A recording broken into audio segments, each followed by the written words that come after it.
président de la république dafa nekkoon voyage fële ca Qatar looloo tax conseil des ministres ñu def ko démb léegi nag ci say kàddu yaa ngi doon wax effectivement ci biir revue de presse bi ni am na benn dépastéfisation de l'administration am na sax ñu ne une deuxième vague dévastatrice pour rappeler peut-être les événements de 2021-2023 mais effectivement bu ñu nemmee ko le communiqué du conseil des ministres mën nañ ci seetlu une dépastéfisation de l'administration boo xam ne mu ngi continuer parce que am na yenn nomination yu bëri yoo xamante ne am na ci di remplacer surtout ay leader wala ay nit yoo xamante ne nemmeeku nañ leen ci Pastef parce que bu ñu xoolee communiqué bi ñu ngi gis ni au titre du ministère de l'urbanisme des collectivités territoriales de l'aménagement et des territoires gis nañ ni Monsieur Bouna Seck, ingénieur en génie civil et hydraulique, est nommé directeur général du cadre de vie et de l'hygiène publique en remplacement de monsieur Serigne Kosso Sène. Kosso Sène ñëpp xam nañ ni ci biir Pastef la bokk et nemmeeku woon nañ ko sax ci meeting bi nga xamante ne Pastef defoon na ko à Touba muy responsable politique tamit Pastef fële te Touba moom moo nekkoon le directeur général du cadre de vie et de l'hygiène publique ñu remplacer ko par monsieur Bouna Seck. mu am beneen remplacement ci biir ministère de l'urbanisme boobu madame Fatou Sène titulaire d'un master en management du territoire décentralisation et développement local est nommé directeur du centre national de la fonction publique locale et de la formation en remplacement de monsieur Alioune Kébé donc monsieur Seydina Alioune Kébé bi ñu dalaloon démb xëy na boo moytul sax suñu émission bi moo tax ñu mujjee ko dàq mais moom dàq nañ ko démb ci conseil des ministres bi remplacé ko par madame Fatou Sène donc moom moo ko remplacé ci poste directeur général centre national de la fonction publique locale et de la formation am na yeneen nomination yoo xamante ni nemmeeku nañ ko ba tey mu nekkoon ay changement yoo xamante ni ñu bëri ñu ngi ko doon junj notamment au titre du ministère des pêches et de l'économie maritime ñëpp xam nañ Waly Diouf Bodian am na ñu bëri ñu doon wax Waly Diouf Bodian c'est une question de temps ndax proximité mi nga xamante ne am na ko ak Ousmane Sonko donc Waly Diouf Bodian moom it dàq nañ ko ci administration bi monsieur Doun Pathé Mbeng administrateur civil est nommé directeur général de la société nationale du port autonome de Dakar en remplacement de monsieur Waly Diouf Bodian donc Waly Diouf Bodian moom it démb ci communiqué du conseil des ministres bi gis nañ ni remplacé nañ ko nekkatul directeur du port autonome de Dakar ba tey ci ministère des pêches et de l'économie maritime bi gis nañ ni tamit monsieur Mamadou Thiaw expert en sciences de gestion et management stratégique est nommé directeur général de l'agence nationale des affaires maritimes mooy ANAM en remplacement de monsieur Bekay Diop tamit xam nañ ni ci biir Pastef la bokk moom moo nekkoon directeur général u ANAM moom it remplacé nañ ko mu am yeneeni changement yoo xam ne ba tey ci dépastéfisation de l'administration bi ñu gis ne au ministère de l'emploi et de la formation professionnelle monsieur Souley Kane, inspecteur général de la formation professionnelle et technique matricule de solde numéro 606 909E, est nommé directeur général du Fonds de financement et de la formation professionnelle et technique, mooy 3FPT, en remplacement de monsieur Babo Amadou Ba moom mooy le président du mouvement des cadres de Pastef donc xëy na après dinañ ñëw sax ci yeneen i développement moom tamit remplacé nañ ko démb moom moo nekkoon DG 3FPT depuis 2 ans moom it remplacé nañ ko démb ci communiqué conseil des ministres bi ci biir ministère de l'emploi boobu ba tey dans l'optique de la dépastéfisation de l'administration ñu gis ni Madame Mame Awa Ndoye, titulaire d'un doctorat en médecine, est nommée directeur général de l'Office national de formation professionnelle ONFP en remplacement de monsieur Lamine Bara Lo tamit ñëpp xam nañ ne Pastef la bokk ci ñi mujjee dugg ni Pastef sax mooy ba ñuy ut ay nit yi nga xamante ne dañuy fusionner dugg ci biir parti Pastef moom dafa ñëw seeyal boppam ci Pastef il est aussi un responsable politique au niveau de Touba teewoon na tamit ci meetingu Touba bi mooy les 48 heures donc moom it bokk na ci DG yi nga xamante ni dàq nañ leen te ña nga woon ci meetingu Touba boobu donc monsieur Lamine Bara Lo Mame Awa Ndoye moo ko remplacé ci poste directeur général de l'Office national de formation professionnelle mooy ONFP ñu dem ci ministère de l'enseignement supérieur et de la recherche et de l'innovation foofu tamit ñu ngi ba tey ci dépastéfisation bi parce que gis nañ ni monsieur Cheikh Tidiane Gaye titulaire d'un master en gestion macroéconomique et administrative, est nommé directeur du Centre régional des œuvres universitaires sociales mooy CROUS de Thiès en remplacement de monsieur Serigne Mbacké Lo monsieur Serigne Mbacké Lo tamit ñëpp xam nañ ni Pastef la bokk moom moo nekkoon directeur général CROUS moom moo nekkoon directeur CROUS plutôt bu Thiès moom it remplacé nañ ko ci biir nomination yi ba léegi da ngay gis au titre du ministère des infrastructures monsieur Cheikh Dieng bi nga xamante ne moom lañ dénkoon ONAS le président de la République limogé woon ko après 3 mois de gouvernance parce que daa amoon ay coow yu amoon ONAS monsieur le président de la république delloosi na ko parce que gis nañ ci communiqué conseil des ministres monsieur Cheikh Dieng expert en gouvernance publique est nommé directeur général du fonds d'entretien routier autonome FERA en remplacement de madame Soukey Diop donc Cheikh Dieng jamono ji ñuy wax moom mooy nekk le directeur général de FERA bi nga xamante ne le président de la république tabb na ko foofu te ci yeneen nomination yi tamit am na yeneen yoo xamante ne am na ci comme changement ci ba tey dépastéfisation de l'administration bi xëy na bu mujj bin ci mën a jàpp mooy au titre du ministère de la santé et de l'hygiène publique monsieur Karamba Diallo titulaire d'un doctorat en pharmacie est nommé directeur général de la Sen Pharmacie nationale d'approvisionnement mooy SENPNA en remplacement de monsieur Seydou Diallo tamit ñëpp xam nañ ne il est de Pastef bokk na ci cadre Pastef yi moom mu ngi nekk tamit au niveau de Kër Massar foofu lay defee politique am moom it dàq nañ ko foofu ñëpp xam nañ aussi sa proximité peut-être avec Ousmane Sonko donc bu ñu mën a tënkee daal ci communiqué conseil des ministres bi il y a une vague dépastéfisation de l'administration parce que am na ay grosses pointures yu bëri yoo xamante ne dàq nañ leen mais liñ ci gën a mën a nemmeeku mooy ñi ci ëpp ña nga woon ci meetingu Mbàkke bi meetingu Mbàkke bi nga xam ne les 48 heures de Touba yi nga xamante ne Pastef organisé woon nañ ko mën nañ fa citer au moins 3 DG yoo xamante ni dàq nañ leen fa ñoo xamante ni ñoom wane woon nañ seen taxawaay foofu et je pense que bi ci gën a fës sax mooy suñu invité bi ñu dalaloon démb Seydina Alioune Kébé moom mu ngi ko doon wax ne xëy na buñ ko bàyyee mu continuer am na lu mu war a inaugurer mais dañuy jàpp ni xëy na gars yi seetaan nañ émission bi moom relevé nañ ko de ses fonctions donc loolu daal la ñu mën a tënk peut-être ci décision yi par rapport ak li nga xamante ni moom moo nekkoon la dépastéfisation de l'administration bi nga xam ni mu ngi continuer. Mais machallah Pape Samba je pense que ce qui est dommage mooy li ñu retenir ci mesures individuelles yi président jël maanaam reteniruñ ci par exemple nit dàq nañ ko parce que dafa def insuffisance de résultats reteniruñ ci nit dàq nañ ko parce que dafa luubal reteniruñ ci nit dàq nañ ko parce que dafa yaafus ci wàllub liggéeyam waaye dàq nañ diw parce que Pastef la bokk ñi ñu promouvoir aussi déggoo ci rare wala boog ci ñi ma jot a xam dàq nañ leen wala nommé nañ leen parce que tey dañu def ay prouesse fenn mais dañ leen nommé parce que multiplier nañ les sorties yaa ngi cité kuñ naan Awa Ndoye dañ ko récompenser parce que gis nañ ko multiplier na les sorties bu tayee mu génn bu subaa mu génn ginnaaw subaa mu génn wax dañu bëgg a messianisme la ñuy def nga gis ne après récompenser nañ ko c'est-à-dire que les nominations ne dépendent plus des résultats yi nga xam ne nit ki mi ngi koy def nomination yi dépendrul ci li nga xamante ni nit ki kat dafa wane xarañteef ca lañ ko dénk dàq yi itam dëppoowul ak la nga xamante ni mooy résultat yi nit ki di def waaye dafay dépendre ci yow Sonko nga àndal wala yow foo bokk wala ndax da nga naan Sonko mooy 2029 te moo ne am na ñu bokk ci biir gouvernement naan Diomaye mooy suñu candidat 2029 te dàquñu leen ce qui est dommage nag mooy pàcc bi ma ñëw muy dàq yi dafa am benn bu attiré sama attention et lu tax ma am sañ-sañu wax ci parce que ki ñu dàq dañ ko recevoir woon fii en 2025 su ma juumul décembre 2025 lañ ko invité woon fii muy Serigne Mbacké Lo dafa am ñaar yu ma ci retenir muy kaawu Serigne Mbacké Lo ak kaawu Seydina Alioune Kébé bu ñu jëlee Serigne Mbacké Lo li tax ma ne il faut que les Sénégalais comprennent maanaam li Sénégalais yu war a comprendre mooy le président Diomaye dans ses nominations amul dara loo xamante ni nii cëslaayu intérêt wu Sénégal la ko ñor li ko ñor mooy nit que fii la bokk dama koy dàq donte ma ngi def des résultats la muy def ci résultat intéressé wu ma c'est-à-dire que le Sénégal ne compte plus et damay joxe exemple ci ay preuve laa koy teg damay jël benn cas muy Serigne Mbacké Lo parce que am na ñoo xam ne xam nañ leen xam nañ li ñu doon liggéey mais daf ci am ñoo xam ni c'était des personnes de l'ombre ñu doon liggéey sans bruit ñoo xam ne ñi ngi doon liggéey donte bokk nañ Pastef mais seen bokku Pastef amoon njeexital ca liggéey wañ doon def je parle sur le plan négatif dama bëgg Sénégalais yi comprendre rek yan xeetu nit la Diomaye dàq pour wane ni lu ci bari intérêt Sénégal lalu ko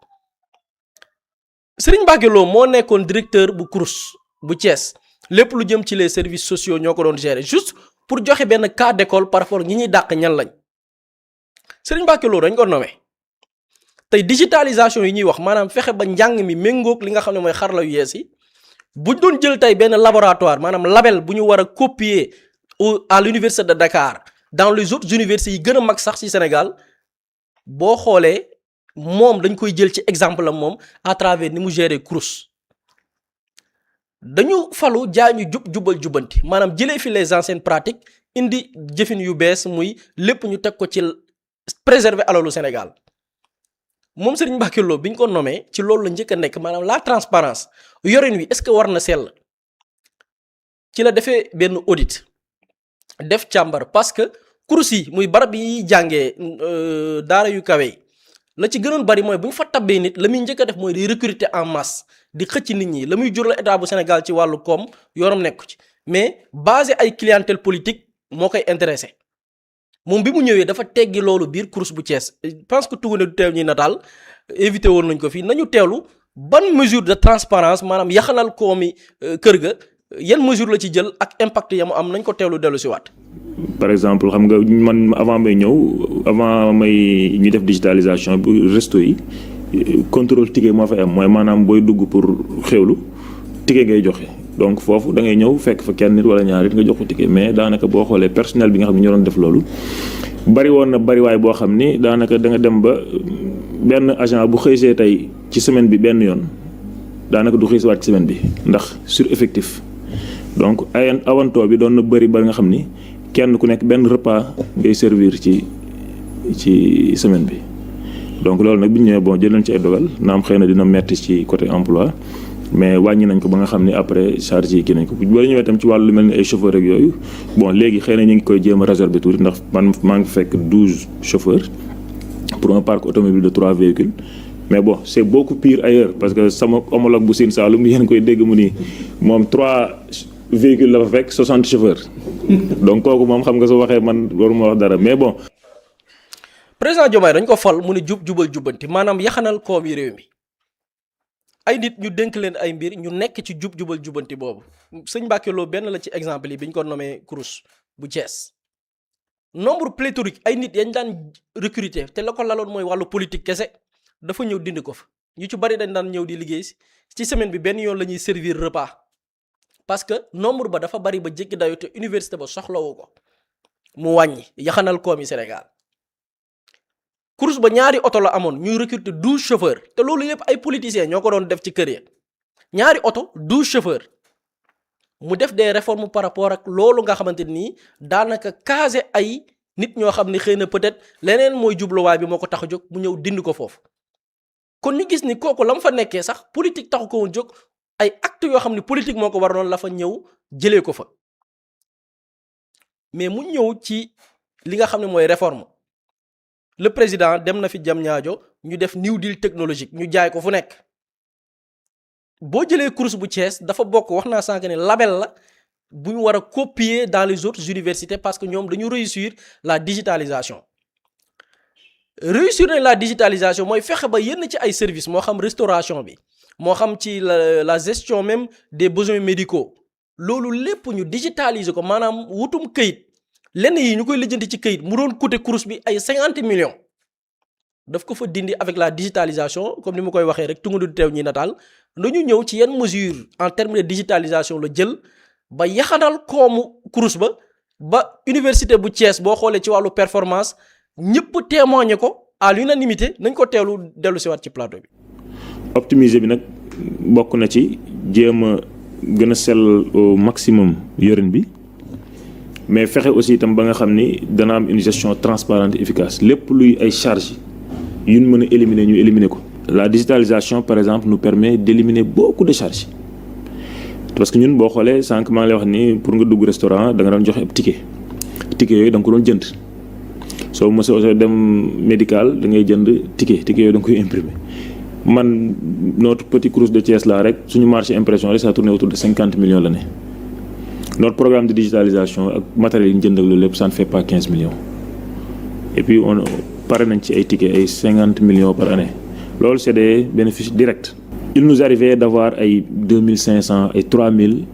plats servis pour un repas pour benn service benn déjeuner depuis qu'on a lancé la digitalisation on peine à dépasser 2000 repas. donc loolu c'est des éléments yoo xam ne daf ñuy permettre vraiment ñu alléger bu baax les charges. ñoo ko teelandoo moom mooy sëñ Mbacké Lo moom la Diomaye dàq démb jëlee ko ci Crous bu Thiès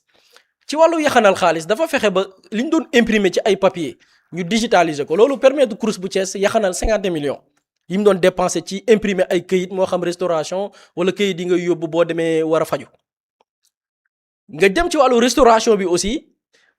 plats yi dafa doon bari li ñu doon servir ci plat c'est plus de ay 3000 plats maanaam dafa amoon fraude ci lekk bi étudiants yi doon lekk mais bi ñu ko digitaliser du ñu yegg 2000 plats c'est-à-dire que foofu itam dafa yaxanal alal ju bari léegi alal jooju noonu ñu ñëw ci wàllu gestion et man démb am na benn universitaire bu ma ci doon waxal mu ne moom déception bi gën a rëy sëñ Mbacke loolu dàq bi ñu ko dàq parce que même ay naataangoom yi nga xam ne nekkuñu course bu Thiès dañu ne il fait partie des meilleurs directeurs yi nga xamante nii ci wàllu monde universitaire loolu mu def ko ci ay réformes mais bi mu defee réforme ba yaxanal xaalis bi fan lañ ko dugal ñu ne la priorité c'est l'étudiant mooy priorité ginnaaw bu ñu yaxalee xaalis bi yaxanal ko nañ ko delloo étudiants yi naka lañ ko ciy delloo mooy créer des services yoo xamante nii ci seenu taxaw pour ñi bàyyi seeni kër ñëw biir université sàkku ji xam-xam ci ñooñu lañ koy delloo nañ ko dellu si waat ci plateau bi. donc loolu c'est des éléments yoo xam ne daf ñuy permettre vraiment ñu alléger bu baax les charges après nga ñëw ci équipement yeeg tout ce qui est papier gestion papier ak yooyu boo ko éliminer da ngay mën a orienter dëgg-dëgg ressources yi ngay jot ci vraiment l'essentiel mooy le bien-être des étudiants. donc loolu moom vraiment aidé nañu bu baax bokk na ci dans notre système de management ak suñu réorganisation du service bi ñu koy def bokk na ci un nouveau département qu'on a créé muy le département accueil et accompagnement social xam dañ ko ñëw mu nekk fekkoon ko comme rang de bureau mais dañ ko ériger en département doté ko de moyens de ressources implanté ko dans tous les campus pour que ñuy jouer vraiment un rôle d'accompagnement social et psychosocial parfois aussi di aider les étudiants yi nga xam ni satisfaire ñu les conditions pour am bourse mais ñu nekk dans des conditions yoo xam ni accompagnement bu ndaw rek boo leen ko defalee dañuy mën a avancer donc loolu aussi ñu ngi ciy investir di fexe ba nga xam ni étudiants yooyu wala étudiantes yooyu dañ leen mën a aider ba nga xam ni du ñu bàyyi jàng dañ mën a réussir te loolu mooy suñu mission. ñoo ko teewlandoo sëñ Mbacke Lo nekkoon directeur course bu Thiès démb mag Diomaye dàq ko c'est-à-dire que liñ ci mën a jàngee te lii mu wax nii lépp nag étudiants yi ñoo ko seede ñoo ko confirmé jàngalekat yi ñoo ko confirmé ay professeurs d'université ay naataangoom directeurs yi nekk ci yeneen yi nga xamante ni mooy centre des œuvres universitaires ñoo ko seede ci moom kii la Diomaye dàq démb parce que Pastef la bokk nee na Sonko mooy candidat am en 2029 c'est-à-dire Pape Samba man li ma jàng ci mbir bi mooy président Diomaye liñ doon jooy ci Macky Sall naan Macky Sall bëggul ndaanaan président Diomaye bëggul ndaanaan président Diomaye il faut oser le dire bëggul liggéeykat président Diomaye li mu bëgg mooy ay nit yu koy tagg maanaam président Diomaye intérêt Sénégal dafay taxaw nii diw mi ngi liggéeyal Sénégal waaye parti bi la bokk président Diomaye ne damay tànn entre moom muy liggéeyal Sénégal wala mu far ci man laay tànn maanaam mi ngi liggéeyal Sénégal ou pas sama yoon nekku ci da ko junj kaaw Seydina Aline Kébé démb ñun on a l'habitude bu ñu invité nit di ko laaj moom lu muy liggéey lan lay gérer wàllu fonction publique locale ñu bari xamuñu ko woon te pourtant mi ngi existé depuis Macky Sall avec Seydina Alioune Kébé la ñu bari xam ndekete centre bi am na muy centre boo xam ni ñi nekk ci mairie yi dans les collectivités territoriales di fa liggéey ñoom ñoo leen di former pour que ñu mën a améliorer seeni compétences mais aussi ñu intégrer leen ci la fonction publique locale démb yaakaar naa bi ñu ko invité mu toog fii 70% du personnel ñiy liggéey ci wàllu service public local fexe nañ ba former leen intégrer leen mu des 30% yoo xam ne ñi ngi dem vers le processus pour que ñu former leen avec la digitalisation bi nga xam ni war nañ ko def pour que processus de formation boobu mën a yegg man li ma ci mën a jàng mooy le président Diomaye bëggul ndaanaan président Diomaye bëggul liggéeykat maanaam choix wu Sénégal dafay taxaw diw mi ngi liggéeyal Sénégal ou pas yoonam nekku ci li ko intéressé dëgg-dëgg ànd na ak man lii nag Pape Samba bu dee ni dafay am ci réew ana réew moomu fan la nar a jëm bu ñu xoolee ci bu fekkee ni les intérêts politiques mooy jël le dessus wala intérêt personnel laay sax wax que intérêt wu Sénégal. waaw gis nga bu dee li nga junj dafa am solo dans le cadre où en fait on a un président de la République boo xamante ne falatul nit ci compétence falatul nit ci mérite lijjanteetul société yi ndax nit ñi ñuy liggéey bu baax wala liggéeyuñ bu baax moom loolu yëpp léegi ce n'est pas le plus important c'est-à-dire que le président de la République Bassirou Diomaye Faye man ci li ma jàpp jamono ji réew mi ñoru ko boppam moo ko ñor c'est ça la réalité réew mi Sénégal société yi ni muy doxeeg yooyu ñoru ko xam nga lan moo tax ma ne réew mi ñoru ko bu la réew mi ñore boo amee entreprise boo xamante ne nit ki mu ngi fay def liggéey bu am solo ci jubal jubbanti da am des critères de performance yoo xam ne nit ñi ñu ngi koy seetlu kooku doo ko mës a dàq même bu dee àndul ak yow. Et puis c'est tellement contradictoire ba le président de la république Kaaw Samba Ndiaye moom moo toog wax ak sénégalais ne leen est-ce que nit ñi jàpp nañ ne maanaam nit boo xamante ne da doon wax ci ñoom lu ñaaw wala farul ak ñoom rek te am compétence yi maanaam duñ ko fal mu ne moom gëmul loolu moom dafa gëm ni ñëpp a war a participer ci liggéey Sénégal nga ànd ak moom bañ a ànd ak moom lii la président Bassirou Diomaye Faye waxoon pour wax lan moo tax Kaaw Samba Ndiaye ñu nommé woon Samba Ndiaye en 2026 lan moo tax muy dàq ay nit ndax àndoo leen ak man le président Bassirou Diomaye Faye te ñi ne ànduñoo ak moom mooy ñan mooy ñi ko xeexal pour mu nekk président de la république moo tax man bu ma gisee ces défenseurs ay ñoom Mimi Touré ak yooyu naan ñu ngi doog a gis un président de la république boo xamante ne parti daf ko joxoñ fal ko président de la république ba pare wër di ko critiquer di dal ci kawam mais lan moo tax nit ñi di ko critiquer lan moo tax nit ñi di dal ci kawam ce n'est pas pour sa personne du jëmmam la nit ñi di critiquer ay actam la nit ñi di critiquer moo tax keroog ma wax ko ma ne s'il y a trahison ce n'est pas Ousmane Sonko qu'on a trahi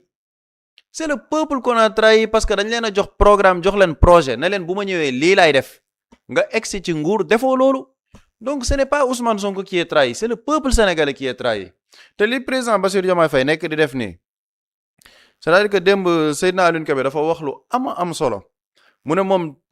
gënal na ko ñu def carnage financier que ñu indi benn déliquescence morale dans ce pays là maanaam ñu yàq jikko yi te li ñu nekk di def nii qu'on le dise ou non dañoo nekk di yàq jikko yi parce que dañoo nekk di wan sénégalais est-ce que am nañu gore ba léegi maanaam goree di la ñu bëgg wane Sénégal ba pare di ko layal nan lañ koy layalee l'appel de la république l'appel de la nation mais yaa ngi tudd kenn ki ñu nommé Mame Awa Ndoye mais kooku dafa manœuvre ba sonn elle est moo bi nga wax récompense elle est récompensée te ñi ngay gis nii ñëpp ñi ciy nommé ñi ci ëpp te yeneen nomination mu ngi ñëw moo tax keroog ma wax ko ma ne ñiy manœuvre buñ taay saa yu ñu yeewoo nañu wax monsieur le président man bu ma toogoon fii chaque jour monsieur le président de la république vraiment yaa fi gën yaa fi baax sa vision 2050 bi yaa gore président yaa yaru président liñ lay waxal du sax sa jikko mën na ma def sax ministre ci kàddu yooyu ndax lan damaa wax ci jëmmam Mame Awa Ndoye boobu dafa manœuvre ba sonn kaas fu nekk jamono ji elle est récompensée par un poste de DG ana projet bi ana idéo yi ñu jaayoon sénégalais yi mooy tax man tout le temps dama naan nañ delloo ci projet bi au centre lan moo tax nit ñi di critiquer le président de la république Bassirou Diomaye Faye parce que moom moo ne woon ci programme am les fonds politiques seront soumis à un contrôle moom moo ko wax ci programme am sénégalais yi gis ko ne kii de moom vraiment bëgg na transparence bëgg na bonne gouvernance ñu ne ñun programme bii la ñu bëgg mu ñëw ne fonds politique yi contrôle bi ci nit ñi di wax sax léegi buñ ko defee noonu sutura bi day génn looloo tax nit ñi di ko critiquer parce que dafa am lu mu jaayoon sénégalais delluwaat ci sénégalais ne ko président waxuñu woon lii lan moo tax nit ñi di ko critiquer parce que président de la république Bassirou Diomaye Faye moom moo toog dans l'opposition mu ne bu ñu la defee président de la république looy doyee parti coalition parce que bu ñu xottee sa worma yow président de la république yaa njëkk xotti sa worma ndax yow yaa dugg ci mbirum politique président de la république def un avant-projet de loi yónnee ko conseil constitutionnel avant-projet de loi bi mu bind ci noir sur blanc que le président de la république ne peut pas être chef de parti ou de coalition de parti politique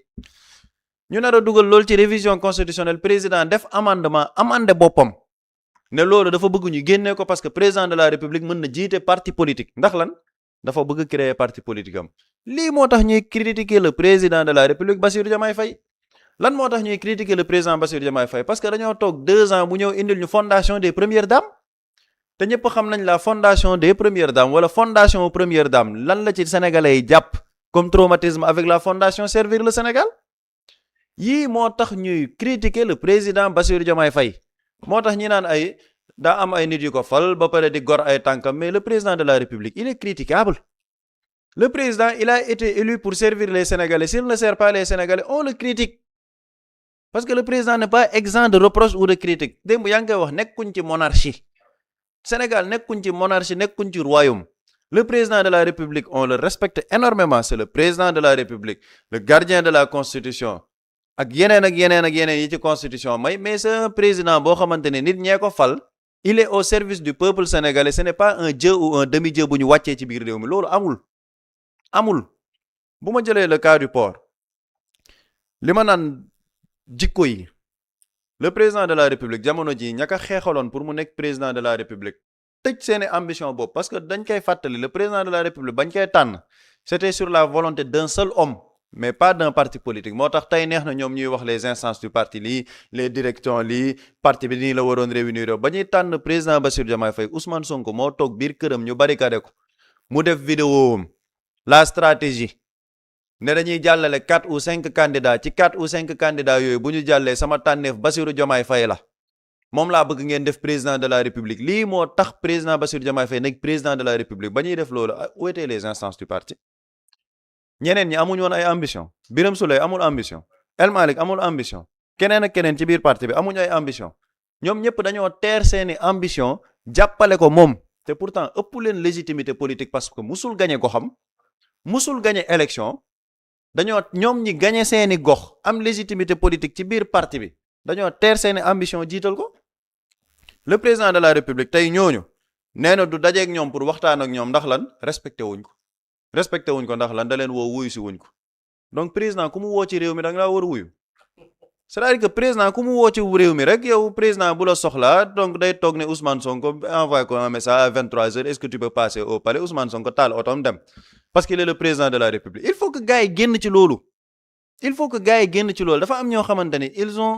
dañoo am benn obsession ci président de la république bu la woowee palais xam nga dugg nga palais loolu ku duggul palais lay jomb président woo la ñàkk laa woo desel ak sa ngor président moom ñoom nee na ñoon du leen recevoir pourtant président kan la fal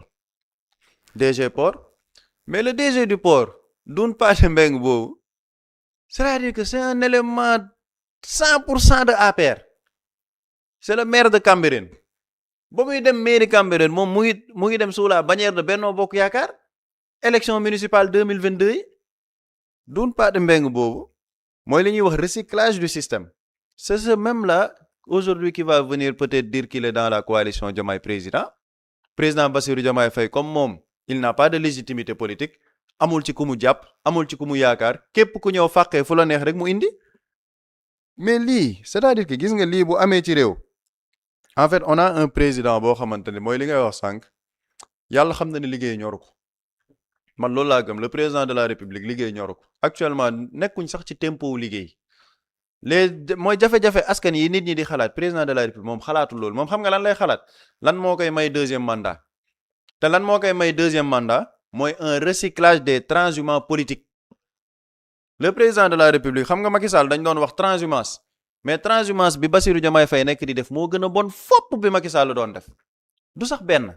parce que yow Macky Sall ba mu nekkee au pouvoir dafa des ak parti wam APR am ñeneen ñu ñëw ne dañoo def coalition ñooñu ñëw ne dañoo duggal seen bopp foofu mais le président Bassirou Diomaye Faye moom li gën a extraordinaire la def ses compagnons de lutte la tegee nale beddi leen ne ñoom mënatul disante ak ñoom réeroo nañ pour jël ñan taf ñoo xamante ne ñoom ñoo ko doon yéene kaso ba mu nekkee kaso dañ ne woon kii nañ ko tëj le président Bassirou Diomaye Faye bu waree jàkkaarloog sénégalais lan la leen di wax c'est-à-dire que loolu en fait ce qui est en train de se passer dans ce pays est-ce qu'on peut le justifier moo tax man bu ma gisee ñoom ñuy dem ci plateau yi di wax mais avec difficulté nag parce que gis nga défendre l'indéfendable ak mit défendre l'indéfendable c'est très dur mais li ci am solo pour retenir et man dama ko doon wax di ko waxaat gis nga le président de la république mu xam ko ñàkk ko xam son décret ne fait plus courir le décret du président de la république doole gi mu amoon avant ak jamono ji bokkul ndax da ngay am DG bu mel ni Seydina Alioune Kébé toog fii démb nekk en poste ne buñ ma dàqee et après je vivais bien avant ce poste de DG bu ma jógee ci poste DG bi je vais même vivre mieux kooku poste de DG boobu noonu fëqul bëtam am na ñoo xamante ne nag day fëq seen bët mooy ñi nekk di ngarale ñi nga xamante ne duñu toog wax jamono ji parce que dañuy ragal ku leen dàq ñoo xam ne bëgguñ positionné wu mais am na ñoo xamante ne poste DG fëqul seen bët président de la république moom dafa foog ni moom en fait ak ñi ko àndal ni décret tax na ba sénégalais yépp dañuy jaay seen ngor mais am na ñoo xamante ne c'est-à-dire que décret rëyul fëqul seen bët rëyul surtout le décret du président Bassirou Diomaye Faye lan moo tax parce que décret am ak décret bu Macky Sall bokkul décret am ak décret bu Abdoulaye Wade bokkul décret am ak décret Abdou Diouf bokkul parce que ñooñu seen décret dañoo am légitimité bu leen fa teg parce que ñoo ko xeexal seen bopp moom décret am dañ ko jox ci lan parce que dañ ko joxoñ mu nekk président de la république donc décret boobu c'est un décret qui lui a été conféré dañ ko jébbal ne ko yow décret bi ñoo la ko jox pour nga liggéeyal projet bi moom nag jamono ji boo seetloo le président Bassirou Diomaye Faye tous les actes politiques qu'il mène wala qu'il pose c'est sur des décrets parce que mënul def leneen loolu rek la am moo tax tout le temps ma naan président Bassirou Diomaye Faye dañoo waroon toog benn jour ñi mu àndal ak moom ci boppam mu toog ne bon nañ def benn cas d'école actuellement je n'ai plus le décret je ne suis plus président de la République mu xool boobu ban situation lay dund ban contexte ñi ko wër nii ñëpp kenn dootu ko ci wër parce que ñi ko topp ñëpp décret lañ ko toppee c'est ça la réalité bëgguñ président mësuñ ko gëm mësuñ ko topp parce que buñ ko toppoon 2024 kon dañuy ñëw xeexal ko candidature am mësuñ ko bëgg mësuñ ko topp lenn lañ ko toppee mooy privilège ak décret mais si on a un président boo xamante ne nag ça ne le dérange pas que ñi ko wër décret ak privilège lañ ko toppee mais mooy loolu mooy ñun on est en train d'attaquer les valeurs morales de ce pays beneen cas bi ci gën a doy waar bi ci gën a xorom Amadou Ba man jàpp naa ne leen moo tax ñu dàq ko dañ leen invité palais président ne ko yow Amadou Ba lan moo tax nga génnee Fifi Diakhaté ci groupe Moncap maanaam mais il faut que les Sénégalais se rendent compte de président de la République ni mu nekk di doxalee actuellement on a un président qui reçoit des DG chez lui au palais laaju leen yéen seen direction lan ngeen fay liggéey laaju leen yéen seen direction lan mooy avancé yi lan mooy seen bilan lan mooy perspective yi laaju leen loolu yëpp lan la président di doyee DG yooyu du mbiru réew mi de mbiru boppam groupe WhatsApp woo DG biir palais nan leen mënoo leen nekk ci administration ba pare di liggéeyal keneen pour mu nekk président maanaam président de la République dafa convoqué ay DG yooyu bàyyi seeni yitte li ñuy liggéey ci seeni direction pendant 2 ans perspective yi bilan yi maanaam xool ndax ñu ngi liggéeyal réew mi loolu yépp ñorul président lan moo ko ñor invité DG yi palais ne leen mënoo leen liggéey ci administration ba pare keneen di nekk seen candidat yow Amadou Ba lan moo tax nga dindi Fifi Diakhaté ci groupe WhatsApp Moncap yow da nga koy dindi ci groupe WhatsApp bi yow dem nga yoole ma ci Ousmane Sonko dem nga wax ko Ousmane Sonko xaaral ba conseil des ministres dàq na ko c'est-à-dire qu'on a un président qui agit comme ça yow Amadou Ba dàq nga Fifi Diakhaté yamuñ ci loolu dem nga ci Ousmane Sonko wax nga ko ne lii yow lii laa la wax kon yow nii ngay doxee xaaral décret baa ngi ñëw xaama dàq la léegi moom la mu def 3FPT les formations professionnelles yi nga xamante ni am na yenn entreprise yoo xamante ni signé na ñoom convention am na yu bëri yoo xamante ni surtout par rapport à l'accès au permis pour les journalistes parce que def nañ convention fan yële pour les journalistes ñu mën a am un permis facilité yooyu noonu yëpp président nee na amul solo lan moo am solo lan moo tax nga génne Fifi Diakhaté ci groupe bi yow lan moo tax nga ne Ousmane Sonko mooy sa candidat 2029 voilà comment